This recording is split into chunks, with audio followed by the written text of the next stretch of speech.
Vous aimeriez savoir pourquoi vos crises d'angoisse durent? Eh bien, laissez-moi vous dire que ce ne sont pas vos symptômes. Le problème, ce sont vos réflexes. Votre cœur s'accélère et tout de suite une pensée surgit. Vite, il faut que ça s'arrête. Alors vous luttez. Vous essayez à tout prix de reprendre le contrôle. Et, sans le savoir, vous nourrissez la crise. Le vrai problème, ce n'est pas l'angoisse, c'est la manière dont vous allez réagir à l'angoisse. Vos automatismes, vous savez, ces gestes et ces pensées que vous répétez sans y penser.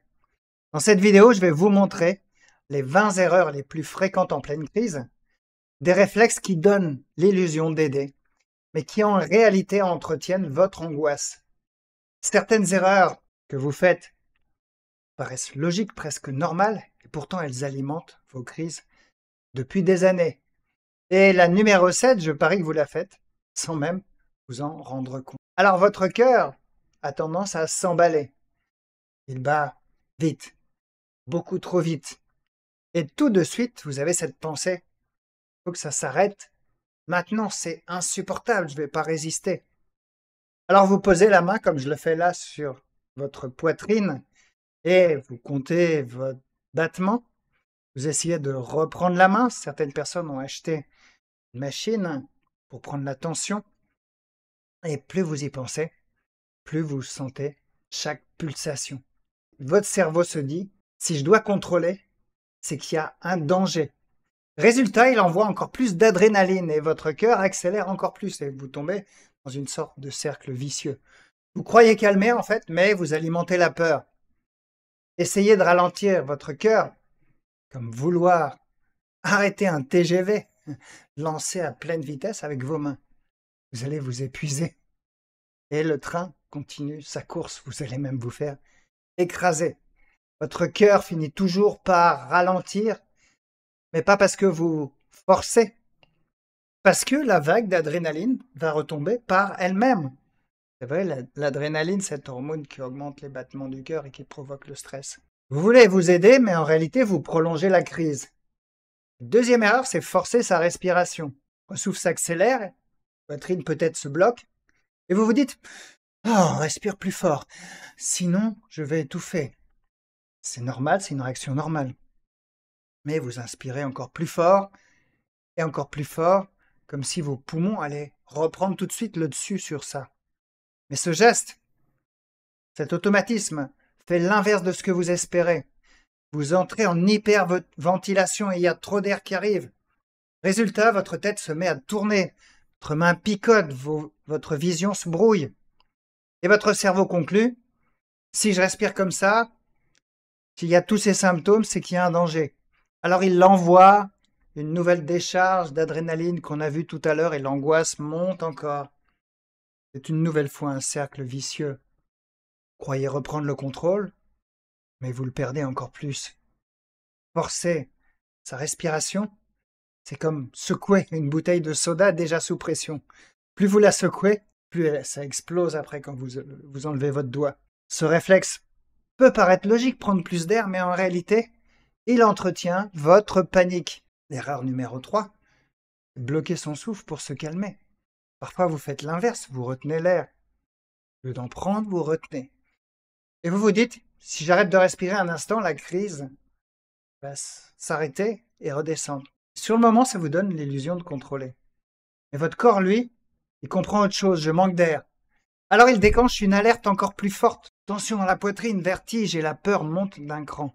Bloquer votre souffle, c'est comme ajouter une sirène d'urgence dans un système déjà saturé. Le cerveau reçoit un nouveau signal de danger et la crise prend de la puissance. Croyez, calmez, en réalité, vous ajoutez de l'essence sur le feu. L'erreur numéro 4, c'est se crisper ou se contracter. Quand la crise monte, sans même vous en rendre compte, vous vous tendez. Vous serrez les poings, vous tendez les bras, vous contractez vos jambes, comme si résister physiquement pouvait vous protéger de la crise. Vous dites, tiens bon, bloque, ne lâche pas. Et ce réflexe envoie un signal clair encore à votre cerveau, qui interprète les signaux, à tort ou à raison parfois, je me prépare à un danger. Alors, encore de l'adrénaline. Et les symptômes, on l'a vu, s'amplifient. C'est comme appuyer sur l'accélérateur et le frein en même temps. Tout vibre, tout tremble et ça avance pas. Le corps s'épuise encore plus vite. Pensez tenir bon et en réalité, vous donnez à votre cerveau une preuve supplémentaire qu'il faut avoir peur. Erreur numéro 5, se lever trop brusquement quand vous avez un vertige. Votre tête tourne, vos jambes tremblent, vous avez l'impression que le sol se dérobe. Et votre réflexe, c'est de bouger d'un seul coup, de vous lever rapidement. Vous dites, allez, bouge, si je bouge, ça va passer. Mais ce geste brutal fait l'inverse. Votre système d'équilibre est déjà saturé. Le mouvement lui en met un nouveau coup. Résultat, le vertige augmente et la panique aussi. C'est comme sauter d'un manège qui tourne encore trop vite. Au lieu d'aller mieux, vous vous sentez projeté dans le déséquilibre. Croyez échapper au malaise, mais en réalité, vous l'amplifiez. Alors, toutes ces réactions dont je vous ai parlé partent d'une bonne intention.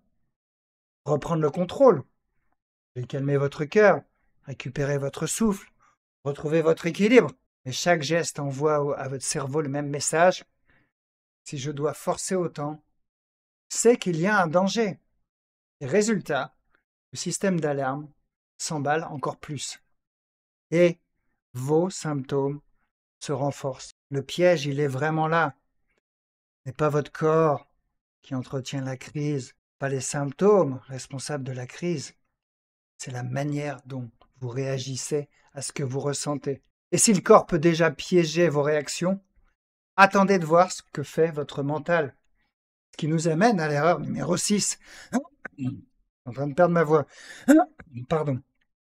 Se répéter « calme-toi » en boucle. La crise monte, votre cœur s'accélère, votre respiration se bloque, et dans votre tête, une phrase tourne en boucle « calme-toi, calme-toi, calme-toi ».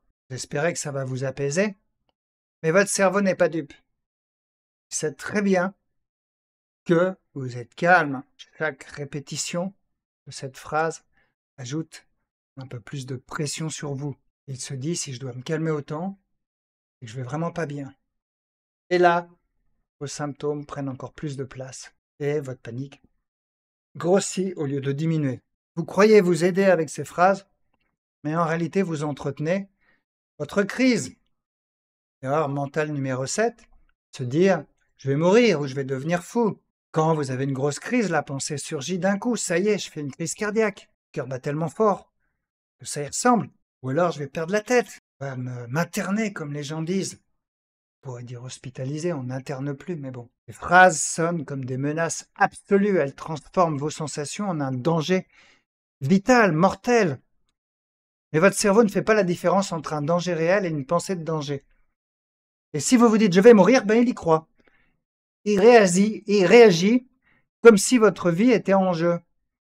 Encore de l'adrénaline, panique encore plus forte. En réalité, une crise d'angoisse n'a jamais tué personne.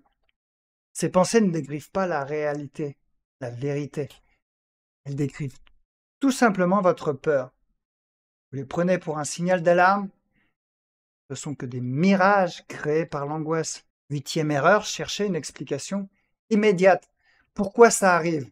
Quand la crise démarre, vous avez tous ces symptômes, votre esprit se lance dans une enquête. Pourquoi ça m'arrive maintenant? Qu'est-ce qui a déclenché ça? Vous cherchez une raison logique, normale, mais comme si comprendre allait suffire à stopper vos symptômes. En pleine crise, ce mécanisme fait une et unique chose, il ajoute du carburant mental à la peur. Vous quittez vos sensations pour vous plonger dans des scénarios catastrophes.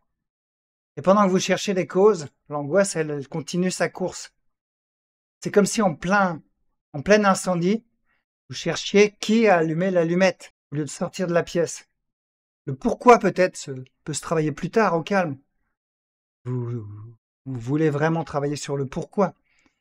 Mais en pleine crise, le chercher, c'est la prolonger. Erreur numéro 9, élaborer un scénario catastrophe. Et si ça s'arrêtait jamais? Une pensée surgit. Cette pensée-là. Et si ça s'arrêtait jamais? Si je restais coincé comme ça? Ces phrases fabriquent un scénario catastrophe. Elles transforment une réaction temporaire, eh bien, en quelque chose qui va durer dans le temps. Mais votre cerveau, encore une fois, ne fait pas la différence. Si vous imaginez que ça va durer, ben il les croit dur comme fer. Il réagit comme si cette souffrance allait durer toute votre vie.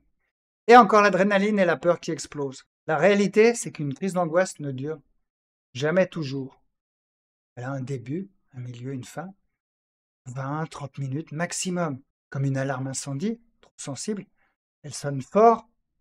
Le bruit est assourdissant, mais elle finit toujours par s'arrêter. Croire que la crise est sans fin, c'est donner du pouvoir à cette illusion. Et se juger. Erreur numéro 10. Erreur courante. Je suis faible, je suis nul parce que j'ai des crises d'angoisse. Je n'y arrive pas parce que je suis faible. Je suis nul. Ces phrases font très mal. Transforment juste des symptômes en une attaque contre vous-même. Résultat, à la peur de la crise, vous ajoutez la honte. La fameuse honte. Comme retourner le couteau dans la plaie, cette honte. Votre cerveau associe chaque crise non seulement à la panique, mais aussi l'idée que c'est de votre faute. La vérité, une crise d'angoisse, c'est pas une faiblesse, c'est pas une preuve de faiblesse. C'est juste un mécanisme de survie qui s'emballe. Réflexe de protection qui va trop loin. Est-ce qu'on pourrait dire à un diabétique qu'il est nul, que c'est de sa faute? Juger ne va pas vous rendre plus fort. Ça creuse simplement le trou dans lequel vous êtes tombé. Alors ces pensées, toutes ces pensées ne sont pas anodines. Transforment une réaction temporaire en une menace énorme. Chaque calme-toi, chaque je vais mourir, chaque pourquoi ça arrive, bien, devient une loupe grossissante de vos sensations. La peur s'installe comme si elle allait rester pour toujours. Et le plus piégeux, c'est que vous ne vous rendez même pas compte que vous les alimentez. Pensée semble logique, automatique. Moi, je suis là pour vous aider, justement, à casser l'automatisme. Ce sont elles qui donnent de la puissance à vos crises. Si vos pensées peuvent déjà amplifier la panique, vos comportements bien, peuvent l'ancrer encore plus profondément. Ça nous amène à l'erreur comportementale numéro 11. Dire brutalement la situation. En pleine panique, le réflexe immédiat, c'est de partir en courant. Quitter la pièce, la rue, le magasin, quitter l'autoroute. Sur le moment, c'est vrai, ça soulage. C'est normal. C'est comme ça, on a envie de se soulager. Ouf, je suis parti, ça va mieux, je suis sauvé. Et votre cerveau enregistre autre chose. Cet endroit, finalement, dans un supermarché, il était dangereux. Si je m'en suis sorti, c'est uniquement parce que j'ai fui. Résultat, la prochaine fois, vous allez faire du drive, vous n'allez pas retourner au supermarché. Et rien qu'en y pensant à ce supermarché, l'angoisse va devenir encore plus forte. Puis brutalement, c'est donner une preuve imaginaire à votre cerveau. Une étiquette rouge collée sur un lieu, une situation, une personne. Et cette étiquette, il va, croyez-moi, la garder en mémoire. La 12e erreur, c'est un petit peu la même. Éviter systématiquement certains lieux. Après avoir fui une fois le supermarché, un autre piège s'installe, l'évitement. Commencez à rayer des endroits de votre vie. Le métro, puis les magasins, la route. Parfois même, ça va jusqu'à votre travail. Ça, c'est dramatique. Et j'ai beaucoup de clients qui sont dans ce cas. Ou aussi vos loisirs, et ça aussi, c'est plutôt dramatique, pénible. Sur le moment, ça paraît rassurant. Si je vais pas dans ces endroits, j'aurai pas de crise. Mais chaque évitement est une victoire pour vos crises d'angoisse. Votre cerveau reçoit le message, si je dois éviter, c'est que c'est dangereux. Et à chaque lieu évité, la peur gagne du terrain. Petit à petit, votre monde se rétrécit comme une peau de chagrin. Organisez plus vos journées autour de vos envies, mais autour de cette angoisse. Éviter ne supprime pas la peur, ça la renforce. Erreur numéro 13, se réfugier dans l'alcool, le tabac ou le café. Parfois, c'est vrai que l'angoisse est tellement lourde que vous cherchez une échappatoire. Un verre d'alcool, ça peut vous détendre. Cigarette pour souffler un bon coup, un café pour tenir le coup. Alors sur le moment, ça vous donne une fausse impression que ça vous aide. L'alcool relâche un peu la tension. La cigarette occupe vos mains. Le café, il vous donne un coup de fouet. Mais en réalité, les substances excite encore plus votre système nerveux. L'alcool perturbe l'équilibre du cerveau et provoque un effet rebond. Quelques heures après, vous allez vous sentir bien sur le moment. Et quelques heures après, vous allez vous sentir encore plus anxieux. Le tabac stimule votre cerveau, votre système nerveux au lieu de le calmer. Et le café, on sait tous que le café, c'est un excitant, un accélérateur naturel. Vous croyez vous soulager, en réalité, vous ajoutez encore du carburant dans le moteur de l'angoisse. 14e erreur, se cacher ou s'isoler. Et ça, c'est un réflexe que je vois aussi souvent. Quand vous êtes en pleine panique, eh bien, vous vous isolez, fermez la porte de votre chambre, éteignez votre téléphone, évitez les autres pour qu'ils ne voient rien. Et vous vous dites, je vais gérer ça seul, personne ne doit savoir. Ça ramène à la honte dont on parlait tout à l'heure. Au moment, ça donne l'impression de contrôler, mais en réalité, vous vous retrouvez enfermé avec vos propres peurs. L'isolement vous coupe une ressource essentielle, le lien avec les autres. Et ça, tous les humains en ont besoin. On ne peut pas vivre très difficilement sans lien social. Le simple fait de parler, de sentir une présence, peut alléger votre tension. En vous cachant, privez votre cerveau de ce signal rassurant. Résultat, vos symptômes prennent toute la place, sans contrepartie, sans contrepoids. Croyez-vous protéger, en réalité, vous renforcez la solitude et la peur. 15e erreur, cherchez à se rassurer compulsivement. En pleine crise, vous avez peut-être ce réflexe, demandez sans arrêt à tout le monde si tout va bien. Crois que ça va passer? T'es sûr que je ne risque rien? Regarde mon cœur, écoute ma respiration. Dis-moi si je ne fais pas une crise cardiaque. Et sur le moment, la réponse des autres vous apaise. Vous soufflez un peu, sur quelques secondes, puis après, l'angoisse revient. Pourquoi? Parce que votre cerveau enregistre un message simple. Si j'ai besoin d'être rassuré, c'est qu'il y a un vrai danger. Résultat, vous devenez dépendant de la réassurance. Vous n'écoutez plus votre corps, vous ne vous fiez plus à vos sensations. Vous cherchez toujours une confirmation à l'extérieur de vous. Et plus vous la demandez, plus vous perdez de l'autonomie. La réassurance compulsive, c'est comme boire de l'eau salée quand vous avez soif. Ça soulage sur le moment, mais plus vous en buvez, plus vous avez soif. Ainsi, tous ces comportements semblent vous protéger. Fuir, éviter, chercher la réassurance, du réconfort, vous isoler. Mais en réalité, chaque comportement envoie le même message à votre cerveau. Je dois faire ça. Le danger est réel. Résultat, votre angoisse prend encore plus de place et il y a plus de probabilité d'avoir une crise la prochaine fois. Et le pire, ces erreurs ne s'arrêtent pas avec la crise, elles continuent en arrière-plan, dans votre manière d'affronter vos journées. Elles façonnent vos habitudes, vos choix, vos limites. C'est ainsi que la peur prépare elle-même le terrain pour la prochaine panique. 16e erreur, attendre passivement que ça passe. Beaucoup de personnes tombent dans ce piège. Je ne fais rien, ça va finir par passer un jour. Regarde, la dernière fois, c'est bien passé une semaine. Le problème, oui, c'est que c'est revenu. C'est vrai qu'une crise d'angoisse redescend toujours, mais si vous restez passif, le scénario se rejoue encore et encore. Comme une alarme incendie trop sensible, elle sonne tous les jours. Et vous attendez qu'elle se taise, non? Il va falloir appuyer sur le bouton. Le lendemain, et si vous la réparez pas, le lendemain, si elle se déclenche, ou si vous en changez pas, ou si vous changez pas les piles, elle va recommencer le lendemain. Attendre que ça passe, ça cède du terrain à l'angoisse. Vous restez comme spectateur de vos crises. Chaque fois, votre cerveau retient une chose. Je subis, je n'ai rien pu faire, je ne peux rien faire. Vous croyez éviter le pire, mais en réalité, vous laissez la peur dicter son propre rythme. Erreur numéro 17, croire qu'une crise va durer pour toujours. Quand vous êtes en pleine crise, le temps se déforme. C'est normal parce que c'est tellement horrible, chaque seconde paraît interminable. Et vous vous dites, ça s'arrêtera jamais, je vais rester coincé comme ça. Cette croyance est un amplificateur puissant. Le cerveau prend l'idée au sérieux, il agit comme si la souffrance allait durer à vie. Résultat, la panique grimpe encore plus. La réalité, c'est qu'une crise suit toujours le même cycle. Elle monte, elle atteint un pic, elle redescend. 20, 30 minutes. Croire qu'elle est sans fin, croire qu'un orage va durer éternellement. Non, l'orage finit par passer. Il y a beaucoup de bruit, il impressionne, mais après la pluie, le beau temps.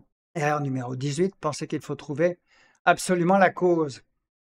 Après des semaines, des mois, des années, vous dites, il doit bien y avoir une raison unique. Et si je la trouve, tout va s'arrêter. Alors, cherchez partout. Venir du passé, un aliment, un événement précis, voire vous faites des thérapies basées sur le passé. Chaque piste devient obsessionnelle. Vous vous lancez dans une enquête sans fin. L'angoisse, pas une cause unique. Parfois, on ne trouve pas de cause, les scientifiques ne connaissent pas la cause. Elle est multifactorielle, le stress, la fatigue, vos habitudes de pensée. Et surtout l'hypersensibilité de votre système nerveux. Croire qu'il y a une cause magique, une clé, c'est comme chercher un interrupteur caché qui éteindrait toutes vos crises d'un seul coup. C'est vrai que ça serait super pour vous, mais bon, ça n'existe pas. Et pendant que vous cherchez cette cause imaginaire, vous ne changez pas ce qui compte vraiment. La manière dont vous réagissez quand la crise surgit. Croyez avancer, vous restez bloqué dans l'analyse pendant que vos crises, elles, continuent. Erreur numéro 19, vouloir éliminer tous les symptômes. Quand l'angoisse surgit, obsession devient la suivante. Il faut que tout disparaisse. Il ne faut plus que j'ai de palpitations, plus de vertige, plus de boules d'angoisse. Il ne faut plus que j'ai d'angoisse du tout. Plus de boules dans la gorge, je voulais dire. Alors vous scrutez chaque sensation, vous cherchez le moindre signe d'inconfort, et plus vous cherchez à les faire disparaître, malheureusement, plus ils prennent de la place. Votre cerveau comprend, surveille autant, c'est que c'est grave. Résultat, le symptôme se renforce. C'est comme regarder une petite tache sur le mur tous les jours. Au lieu d'oublier qu'elle est là, vous la voyez grossir. Paradoxe, les symptômes perdent de leur puissance quand vous arrêtez de leur courir après, de vouloir qu'ils s'arrêtent. Ils ne disparaissent pas parce que vous les combattez. Ils s'atténuent quand vous cessez de les nourrir. Vous croyez gagner la bataille contre eux, mais c'est pas possible. En réalité, vous amplifiez le bruit. Et, erreur numéro 20, c'est garder ça pour vous, la honte. Beaucoup de personnes vivent leur crise en silence. À l'extérieur, tout a l'air normal, mais à l'intérieur, c'est la tempête. On ne peut pas en parler. J'aurais trop honte. Personne ne peut comprendre. Alors, faites bonne figure devant les autres. Vous souffrez en silence, seul. Sur le moment, ça vous paraît plus simple. Personne ne vous juge. Personne ne vous voit. Le silence nourrit l'isolement. Votre cerveau enregistre. Je dois le cacher, c'est que c'est grave. La honte devient l'allié parfait de vos crises d'angoisse. Elle vous coupe d'un soutien possible. Elle enferme vos pensées encore plus fort. Elle ancre ces pensées. Parler de ce que vous traversez à une personne de confiance ou à un professionnel, c'est pas un signe de faiblesse. Premier pas pour vous sortir de ces crises. Croyez vous protéger en gardant tout pour vous. En réalité, vous laissez la peur décider à votre place. Vous l'avez vu, toute cette erreur part d'une bonne intention. Faites à partir d'une bonne intention. Bien sûr, vous voulez vous protéger, vous n'avez pas d'autre outil. Vous voulez reprendre la main. Mais au lieu d'arrêter la crise, elles l'entretiennent. Si vous continuez à répéter ces erreurs, vos crises reviendront encore et encore. La bonne nouvelle, parfois qu'il suffit de casser une seule de ces erreurs, et vous allez déjà sentir la différence à la prochaine crise, croyez-moi. Problème, pas vos symptômes. Problème, la manière dont vous réagissez. Et ça s'apprend. Et pour vous aider, j'ai préparé une vidéo offerte en 4 étapes, un plan simple à appliquer dès la prochaine crise. Et vous trouverez le lien juste sous cette vidéo. Regardez-la, gardez-la sous la main, appliquez-la. Et si aujourd'hui vos crises prennent vraiment trop de place et vous pensez que vous n'allez pas réussir à vous en sortir seul, je propose aussi un appel offert au téléphone avec moi, un temps personnalisé pour analyser votre situation et voir ensemble ce qu'on peut faire.